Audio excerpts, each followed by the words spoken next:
friends, welcome you to this brand new episode of Talking Straight, the exclusive talk show on some of the most pertinent and interesting subjects of critical care medicine. We know that whenever there is a sudden cardiac death in the ICU, it demands many explanations. There are often more questions than answers.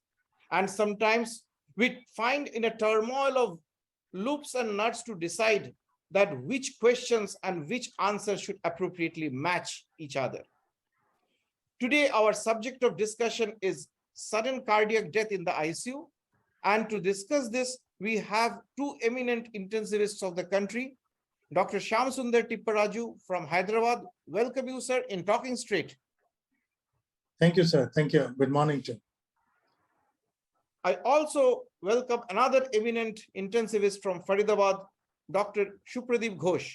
Welcome you, Dr. Ghosh, in our talk show. Thank you, DR.Anirban, and welcome the viewers to the Tech Talk Show. I want to start by asking Dr. Ghosh. We are all aware of sudden cardiac death in the community, in non-hospital settings as well as in the hospital settings. When we talk about sudden cardiac death in the ICU, how different are they from other non-ICU settings? So there are two aspects to it. First one is many of these cardiac deaths are not sudden. It may be sudden for the care provider because probably he or she has missed to pick up the early things which could have prevented the whole episode of so-called sudden cardiac. Second aspect is the ICU patients are different. They are much different from patients in the community. Usually patients in the community who developed cardiac arrest, they may or may not have the pre-existing illnesses. Usually they are much younger. Whereas in ICU, these patients are already very, very sick. Many of them are having either a single organ or multiple organ failure, requiring multiple supports. Many of them has got many electrolyte disturbances. Many of them are much, much older in age, much, much sicker. So possibility of survival in cardiac arrest, post-cardiac arrest in the community is much more compared to patients who developed a sudden cardiac arrest or so-called cardiac arrest in the intensive care unit. So this is how I think we are. I think you have very rightly connected, because it is the prognosis. Despite the best measures also in ICU, we may not have a favorable prognosis. On the contrary, in a community, if it is a timely cardiac CPR is instituted, then many of the lives can be actually deaths can be prevented and lives can be saved. I move on to Dr. Tipparaju on another important question. That's whenever we talk about cardiac patients, we understand that there are certain risk factors, pre-existing morbidities in the cardiovascular system which predispose them. But in the ICU, there are a lot of non-cardiac patients in whom sudden cardiac death is witnessed. What are the precipitating factors of sudden cardiac death in non-cardiac patients in ICU? Yes, sir. This is really a nightmare for the physicians working in the ICU, facing a sudden cardiac arrest because of two reasons. One is usually it is not mentioned during the counseling, and it has got a medical legal implications because we don't counsel them that this is a possibility. Everybody thinks in ICU they are, the physician thinks that they are quite safe. And the second thing is most of the complications occur because of the cardiac, as you said, but there are a lot of non-cardiac reasons, which lead to sudden cardiac arrest.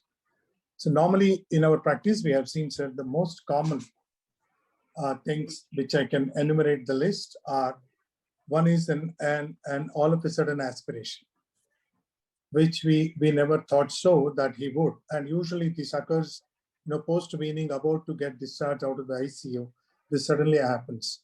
So one has to be a little careful, taking all precautions of preventing an aspiration And we all know this, keeping the head and elevation, doing proper suctioning, and under the guidance of nurses, it is done, especially when oral feeding are done to the ICU patients post-tracheostomy closure or post-extubation, especially after a prolonged ventilation period.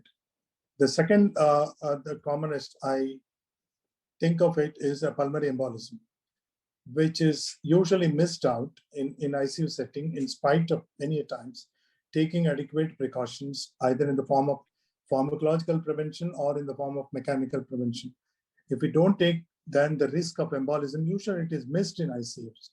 And that is another cause, causing cardiac arrest. The third thing is usually missed out again in the early hours, usually is electrolyte imbalance. So these patients in ICU or in polypharmacy, they are in many drugs.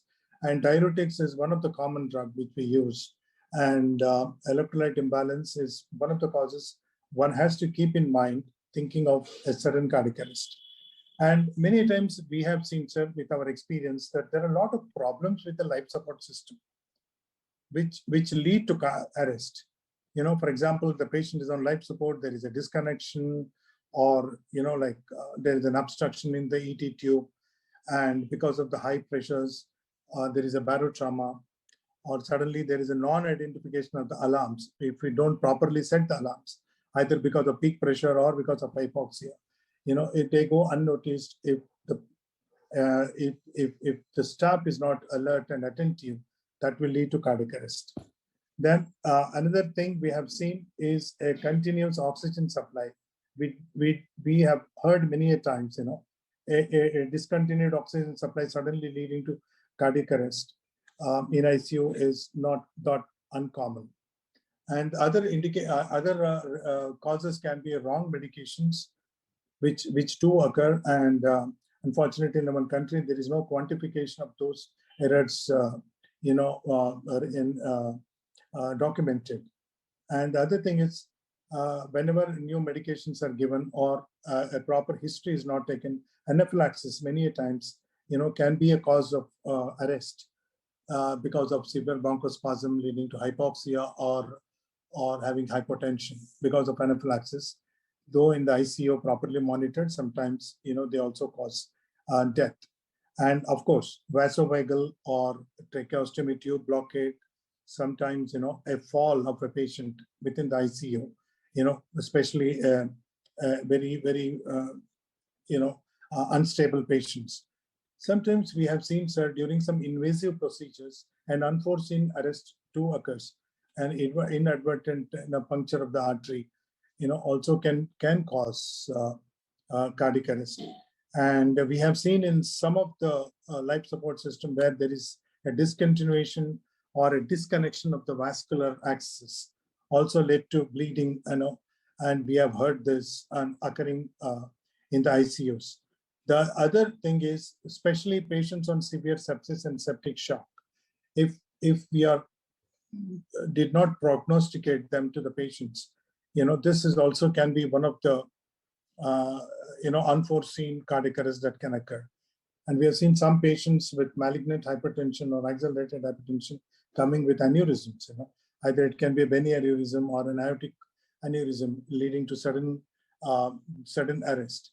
And we have seen patients coming with head injuries having raised ICP, coning, and brady and arrest, which is not very uncommon that we have seen.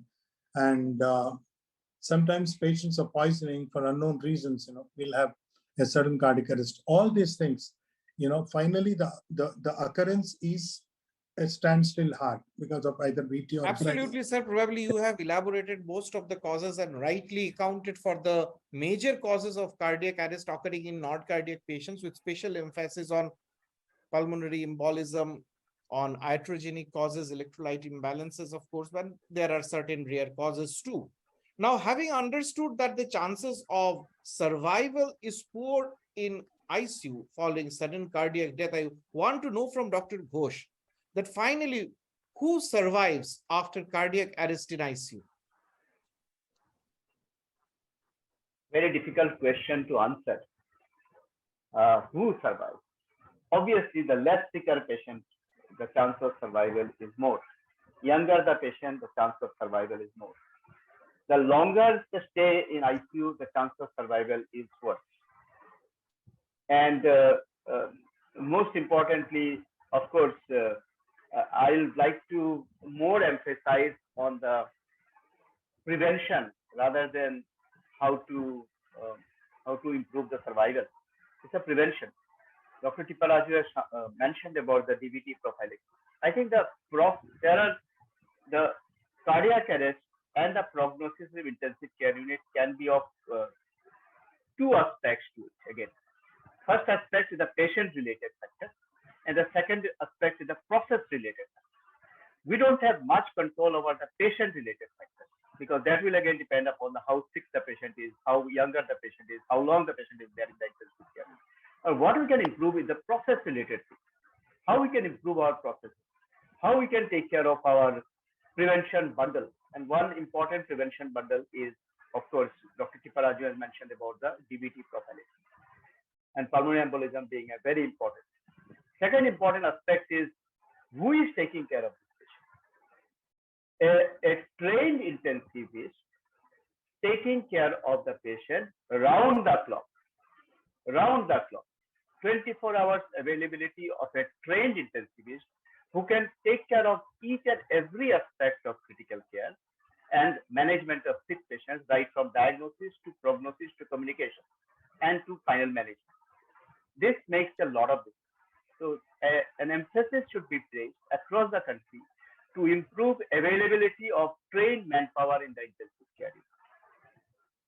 Another aspect is, of course, there are issues of oxygen supply as we have seen in coronavirus, during coronavirus pandemic. So we need to have a long-term process in place so that we never develop this type of problem.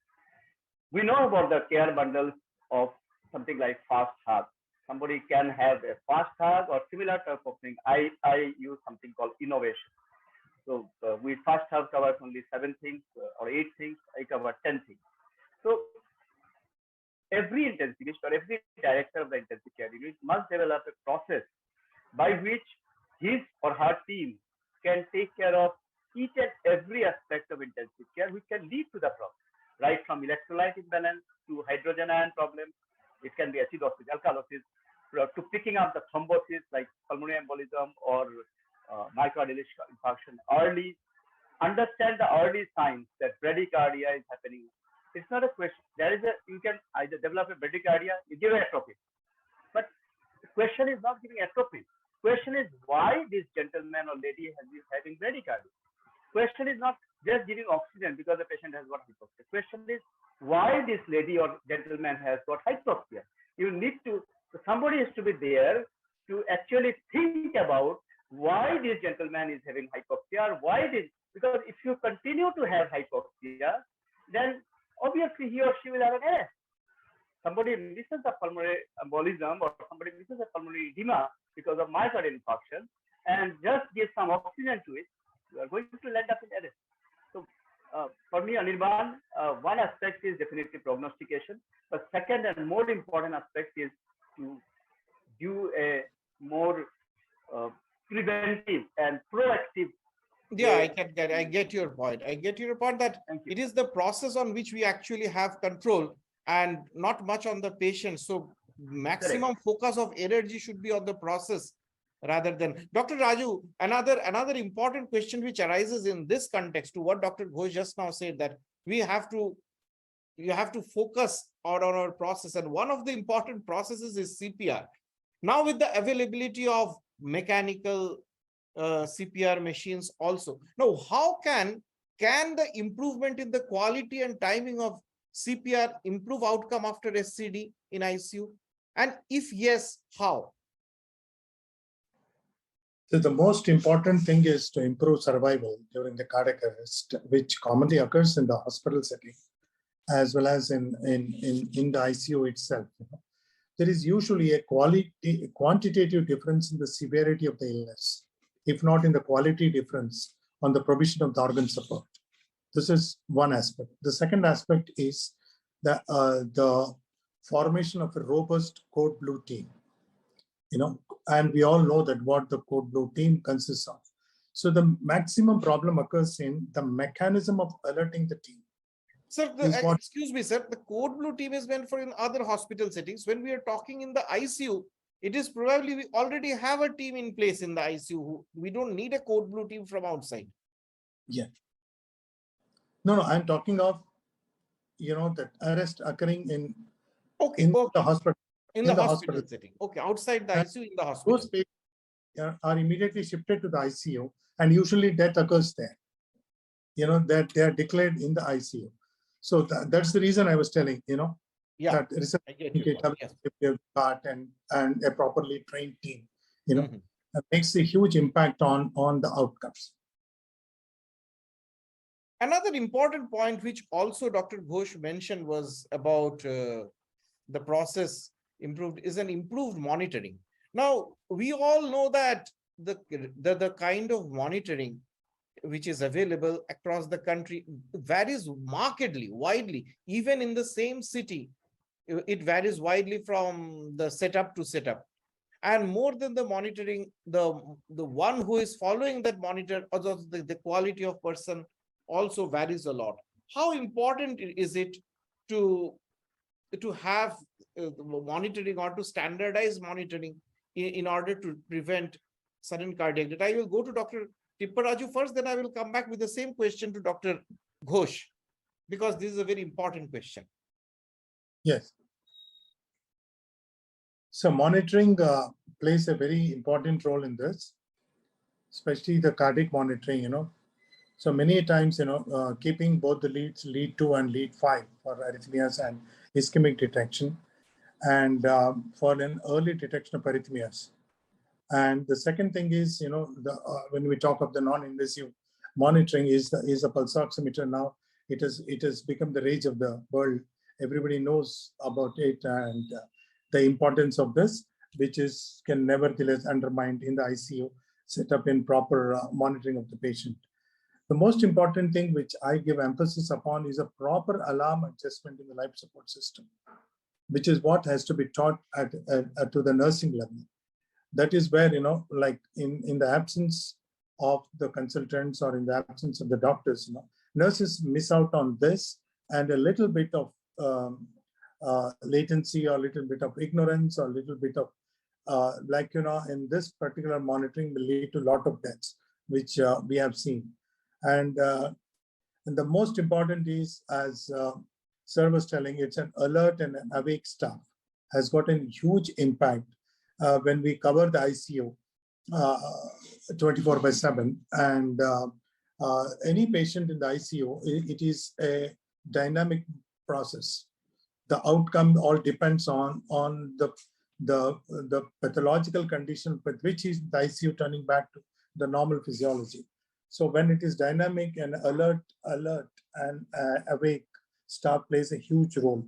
And of course, the invasive versus non-invasive, invasive does have a better outcomes in preventing this sudden cardiac arrest. And many times, the availability of the hardware like an APG or electrolyte machine within the ICU setup, does have an impact on the outcomes if you see on a large scale of patients. I think most part has already been covered by Dr. Tipparaju. Dr. Ghosh, would you like to add any further points in terms of monitoring to prevent SCD? Yeah, coming to your one question, that why it is so variable, why the monitoring is variable even in the same city, within the same group, like we have Fortis Healthcare. So even in the same group, the monitoring varies. One important reason is intensive care professionals come from different backgrounds. So far, somebody may be from general medicine, somebody may be from anesthesiology, somebody may be from chest and TB, and even now emergency medicine. So different varied backgrounds. So the basic training of these backgrounds are different. So this is one. Second aspect is the availability of the resources. Every ICU may not have the same resources to procure the different monitoring. Third aspect is the industry pressure. Let's not mind the importance of industry pressure. Industry is pressurizing us to procure certain type of monitors, and that's an important thing. So exactly, Dr. Now, Ghosh, I'm sorry to interrupt you there. On that note, I want to ask you specifically that when it is known that most of the alarms are noted by the nursing staff, do you think that advanced monitoring, hemodynamic monitoring, which can they be gauged that nicely by the nursing staff that they can be useful in reducing sudden cardiac death? so coming to this aspect, now, how do you define this advanced hemodynamic monitoring? Is it the cardiac output monitoring? Is it monitoring for fluid responsiveness? And having been in this field for a while and involved in this particular aspect, I do not think we need so much of cardiac output monitoring in intensive care units. Not at all. We are interested in perfusion. So I would like to emphasize more on an uniform teaching for basic hemodynamic monitoring, meaning thereby the basic perfusion monitoring, basic monitoring of blood pressure, heart rate, respiratory rate, temperature, and the difference between peripheral temperature and the central temperature. These are very simple aspects which can tell us about the perfusion of the patient. We are not interested in cardiac output of the patient. Let me be very clear. We are interested in perfusion of the patient. We are interested in hypoxia. So advanced hemodynamic monitoring, the so-called advanced hemodynamic monitoring, I am not trying to deny their importance. I am telling that they are also important, but they are only important for a very minuscule amount of intensive care unit patients, maybe less than 1%. But 99% of the patients are benefited by simple monitoring. And we should have a uniform teaching in place, irrespective of the background of the intensive care physician, whether he is from anesthesia or she is from anesthesia, from internal medicine or from emergency medicine or for chest and TB. From wherever background, whatever background they are, they must receive a basic monitoring facility, and they should, instead of pushing them for advanced cardiac output monitoring, even we are involved in IDCCM, IFCCM teaching, we are pushing them too much into advanced cardiac output monitoring. Rather, our society, our colleges, our universities, they should focus more on basic hemodynamic monitoring things, so that our students and our younger generation, the coming generation, should be more familiar with these aspects, which can take care of 99% of the monitoring. So this is what I feel.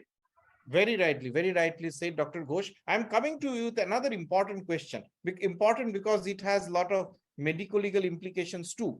What are the causes of sudden cardiac death in these three groups: the obstetric patients, the trauma patients, and the poisoning patients? That intensivists should particularly take note of. Yeah. Unless proven otherwise, the commonest cause of obstetric patients coming to intensive care unit is hypovolemic hemorrhagic shock. Second cause is pregnancy-induced hypertension. Rarely they come with pulmonary embolism. Rarely they come with bronchial asthma getting precipitated or SLE getting precipitated because of this thing. But mostly they come with APH, antepartum hemorrhage, postpartum hemorrhage, or pregnancy-induced hypertension and its complications like HALS syndrome, thrombocytopenia, acute fatty liver of pregnancy, all these things there. So if you see from the initial point of view, hemorrhagic shock in pregnancy, the commonest cause is you are under resuscitating your patient. Cardiac arrest, hypovolemia, H, one of the H is hypovolemia, or you are not taking care of the drug triad properly. The hypothermia and metabolic acidosis is not being taken care of. Of course, like any other patient, even in pregnancy, because pregnancy is a higher risk of all thromboembolic events, so the DVT prophylaxis must be emphasized rather more vigorously in this type of patient. Coming to the poisoning. Poisoning is the toxin, and now the poisoning, the cardiac arrest can be because of two aspects. Either the poison is directly impacting the cardiac system, cardiovascular system. For example, aluminum phosphide poisoning or any other cardiac toxin like digital is poisoning. There are other aspects is poison patients becoming hypoxic, leading to cardiac arrest. So again, Here the emphasis should be to take care of the hypoxia, and then that only will prevent the, or the poison patient being admitted in the intensive care unit for a long period of time, and they're developing other complications like DVT, for example, for instance, or any other thing. So they have that. And what was that? What was the third thing you asked about? The trauma. Trauma. Again, trauma. The commonest cause of cardiac arrest is hypovolemia. Hypovolemia not being taken care of. But we need to consider other trauma aspects: tamponade, pneumothorax, neurogenic shock because of the brain, spinal cord injury, or patient having TBI. But again, the basic trauma care must be taken care of, including A, B, C, D, E, and especially the taking care of the circulation and respiration. Many patients in trauma also die because of the airway-related events, and we are not taking care of the airway properly. If we don't take care of the some foreign body in the airway or some airway-related injury, especially trauma patients also come with burn. And if we don't take care, I had a bad experience of burn. Initial period of when I was much younger, burn patient. If you don't take care of the facial burn, and if you don't take care of the airway preemptively, then you end up in trouble. So again, basic aspects of critical care and basic aspects of medicine in general should take care of. I think you have rightly said, particularly with the neglected airway can also pose some problem according to the in trauma. Besides, of course, the other important causes which you have highlighted, so common and so natural for us to address them and redress. Dr. Tipparaju, now Dr. Ghosh also said that there are a lot of different specialities from different trainees from different background, persons from emergency medicine at one end to general medicine and anesthesiology at the other extremes. Now, in such a situation, do you think that interdisciplinary ICU care can improve survival after SCD? Definitely, sir. Interdisciplinary, care means there are two aspects. We have people. This has been often debated. Like what does interdisciplinary? Who actually is the boss? Is it anesthesiologist, internal medicine, pulmonology? Or the hardcore nowadays. Last decade we get hardcore critical care people.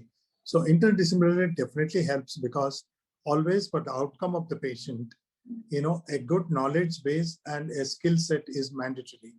Because during crisis, we need both of them. And during prognosis, as the patient is going uphill or downhill, we need a combination of knowledge and skill. And we know, which specialty has which skill sets more than the others. And finally, it is the culmination of the experience of all these people put together. It does have a huge bearing on the outcome of the patient, sir. Yeah, absolutely. I fully agree with you, Tipparaju, sir. Dr. Ghosh, moving on to you, that while mentioning about skill set, hearing from Dr. Tipparaju, one important skill set, I think you will agree with me, is also communication. Now, in patients who are cardiac arrest survivors, now, how can they prognosticate to the relatives and adopt a structured communication? Because after the cardiac arrest, after the patient survives. Yeah, I will come to you, Dr. Tipparaju, also after this on the question. Now, yes, we need to have a structured communication, no doubt about it. But the structure given by the Western textbooks may not apply to us all the time. So again, we need to develop our own system of communicating the things to our patient, because our patient setting is different. There are many aspects. I don't want to go into the details. We all understand that many aspects we are completely different from our Western counterparts. To following a particular some fancy name to things probably is not going to suffer. The basic aspects of communication is, of course, time is the best healer. So we need to slowly come to the thing. And as Dr. Tipparaju was pointing out very early in our discussion, that we often do not communicate from the very early. So if we can actually communicate with our patient in a very honest way, that see, this is the condition and these are the options available and this is what we are doing, and despite we doing everything, there is a possibility that this can happen. How many of us actually do it? Go into that. One reason why we do not go into the details of this communication issue is probably sometimes we do not have insight into the problem. Again, what I was talking about the other day was, we sometimes we talk about, okay, this patient is hypoxic, this patient is also hypothermic, this patient is also having electrolyte disturbance, but we don't try to make out a single diagnosis. For example, in a very recent time, one gentleman got admitted, young gentleman got admitted to our ICU. He was having some fever, some thrombocytopenia, and his hemoglobin was going down, and he was admitted under some other specialty. And patient, when they started, nobody had bothered to find out that this gentleman has all these things can be explained by a single condition like thrombotic thrombocytopenia purpura. So until unless you have an insight into the disease process, you will not be able to communicate very effectively. So that here comes the role of interdisciplinary, what you are talking about, the interdisciplinary thing can actually improve the overall thing. So basic thing of communication is having an insight into the process, having a clear understanding about the mindset of our patient relatives where we are dealing with it, and maintain a continuous process of communication. Give the patient time to absorb the bad things, adequate time. And finally, and most importantly, be absolutely honest. No question is of chupaying something from the patient. Nothing. Whatever is there, bhai, ye hai. And never try to become a god. Like we often see, maine thik kar diya, maine ye kar diya. The day we say that I have made all right of these patients, then at the same time we have to be ready to accept that if the patient doesn't get all right, this was our responsibility. We did not make the patient all right. So say that as a human being, we are trying to do this, but despite this can happen. And if the patient gets better, it is because of the overall thing. And don't try to take that I have taken the credit of it. The day we try to take the credit out of it, it may be a lost case. I get your point very clearly. Yes, Dr. Tipparaju. Yes, sir. I mean, as sir has rightly pointed out, the prognostication in a structured communication all depends on honesty. Honesty is a foundation with which, and as head of the ICUs, we have seen that the team counseling has got a better, acceptance by the society than a single physician, number one. And number two, whenever we talk of team, we tell our juniors all the time that the team should comprise of the primary physician. The team should also the concerned specialist. Whenever we are counseling should be done together and in the presence of an administrator, because finally, there is a clash there, what the physicians tell and what administrators tell. And most of the time, who are very critically ill patients and neurologists and should also be a part of the team just to prognosticate in patients who are comatose. And another important aspect is all this counseling should be done under audiovisual setup. We have seen many cases, unless there is an evidence that we have been told to a certain person about certain aspects of monitoring, certain aspects of life support, and it has to be done under evidence. And finally, the family members, all the stakeholders, and the decision maker of the family should be a part of the team, which has to be done on a continuous basis on a day-to-day level. And the pros and cons of life support has also to be explained, sir, which we miss out many a times. So people come with two ideas. Once on ventilator, never they come out. Or ventilator is only temporary, it may not prolong. Once it is prolonged, it is for some other reason, not for life-saving things. So all those debate has been occurring in the society. When we counsel them, and all these things have to be taken into consideration, like, end of life care decisions, DNR decisions, palliative care, or a separate team coming and telling about organ donation. See, all these things should comprise about a structured communication. whenever we do, and we should train all our staff to take on these guidelines, how they should be, counseled. So I think that would be a very novel way of trying to reduce litigations, even if we are not being able to reduce the sudden cardiac death prognosis. But one important question I want to ask Dr. Ghosh is that most of the time after the diagnosis of when sudden cardiac death occurs and the patient is referred, and we finally we get to see the patient is on a cocktail of epinephrine, vasopressin, and steroids. Now, most often, if not always. Now, is this right? Okay. Steroid doesn't have any role whatsoever in cardiac arrest, but because of probably the poor training, we still continue to give steroids in many of our settings. Regarding vasopressins, we now know that initially there was a craze for vasopressin, but again, at least during the cardiac arrest scenario, there is no role of vasopressin. Of course, after the post-cardiac arrest, once the ROSC has occurred to maintain the blood pressure, especially in patients with vasodilatory state, there may be some role of vasopressin. Regarding epinephrine, now the research is pretty clear that actually by pushing a lot of epinephrine, we tend to increase the number of return to spontaneous circulation, but at the expense of having poor neurologic outcome of the patient. But it's not me to decide whether epinephrine should be part of the CPR, but it is there, and we do give epinephrine both in shockable rhythm and non-shockable rhythm. And but whether shall we continue with the epinephrine in future, looking into the newer evidence, because it actually just increases the ROSC rate. It doesn't improve the neurological outcome. And we as physicians are more interested. We are not interested in getting vegetative patients. We are more interested in getting a good quality of life and a survival with good neurological outcome.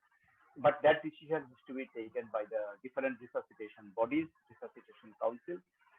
And till that time, we have to continue with the unfortunately, we need to continue with the epidemic. There is no other way. Yeah, very correctly said. I think, Yes, Dr. Tipparaju. I think there are some studies where all the three were used, vasopressin as well as epinephrine and methylprednisolone. And there are studies, I have gone through the literature where there is improved survival, favorable neurological outcome, better hemodynamic, and better oxygen saturation, organ failure-free days. Yeah, that is true. We are already coming towards the end of the time. There is one question for Dr. Tipparaju, and after that, I will have a common question to both of you. Dr. Raju, although we are all adult intensivists here, but since the question is pertinent, I would like to ask you, how different is sudden cardiac death in pediatric versus adult? Yes. I request Dr. Ghosh.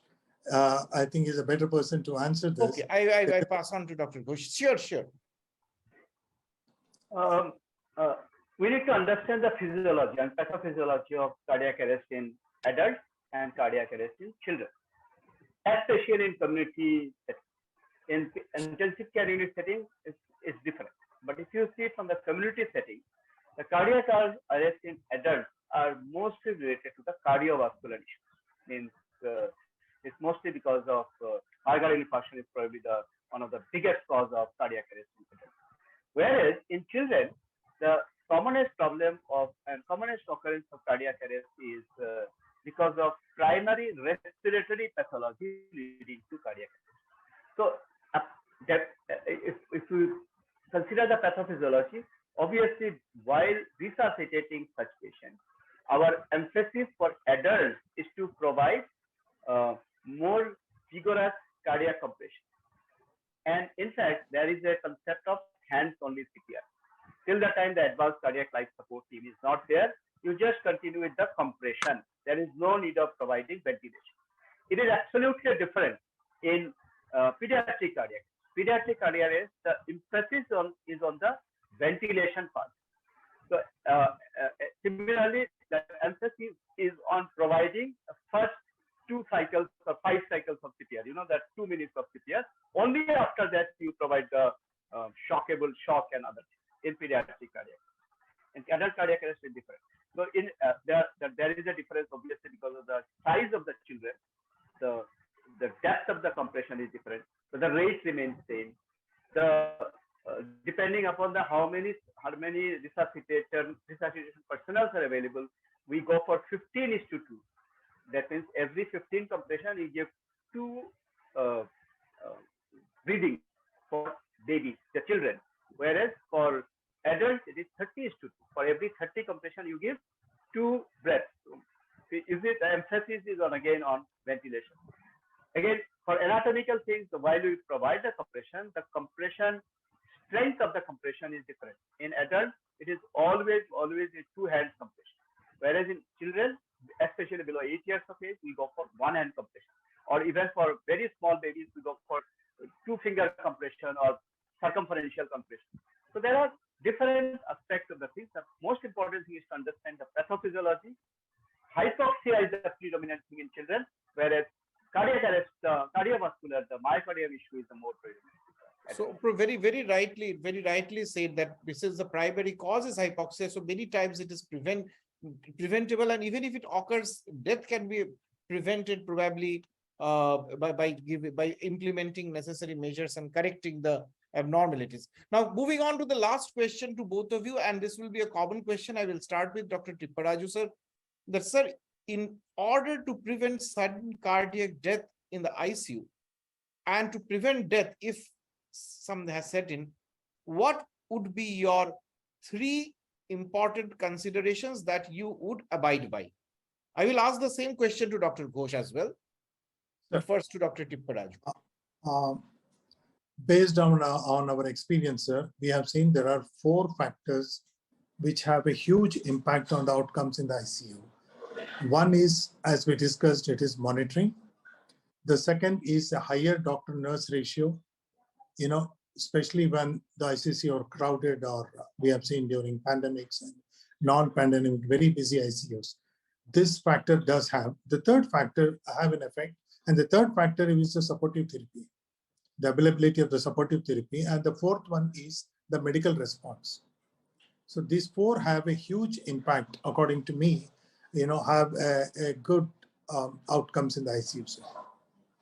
Dr. Ghosh, 4 important things that you would abide by. Training To prevent training of all personnel. Whether every member of the ICU team is equally important, right from the general duty attendant to the nurses to the intensivist to the administrator of the hospital. Everybody is equally responsible. Everybody must be provided with adequate training based upon his or her ability to accept the training. So this is the first thing which I will consider. Second thing I will consider is building up a team and a close collaboration between the ICU intensive care team and the primary care team. Especially the intensive care team, every ICU, as I pointed out earlier also, every intensive care unit across the country should be 24/7 manned by a trained intensive care personnel and trained intensive care team. And there should be a call. I'm not trying to say that there is no role of primary care team. There is a role, but there should be a collaboration. There are certain aspects should be only taken care of by the intensive care. Third thing is monitoring, which is again being emphasized by the training. How are you imparting the training to your personnel? That monitoring aspect, and finally the honesty, the honest communication, honest and timely communication, which is very important. I think that's not only for the patient, for the personnel. In today's era of violence against medical professionals, I think it is very important that we remain honest. The core of our. I think that is a very nice way to sum up the things on including our character of our conduct of honesty. So thank you, Dr. Ghosh. Thank you, Dr. Tipparaju, for sparing some of your valuable time. and on Thank coming you, on Dr. a Anirban. holiday to join us for this important discussion. Friends, sudden cardiac death may be one of the most agonizing situations you come across, but not something inconsequential that it cannot be relieved of. But as time to come, we will gain more knowledge on how to prevent and what would be the more appropriate ways in which we can conduct ourselves to prevent the inevitable consequences. So keep watching us at www.icnn.co.in. We've come up with our Talking Straight, our talk show on every first, third, and fifth Fridays, and our regular news desk on second and fourth Fridays. Till we meet again, from all of us in the news desk, Shabar Khayat and good day. Happy Vijayadashami to all of you.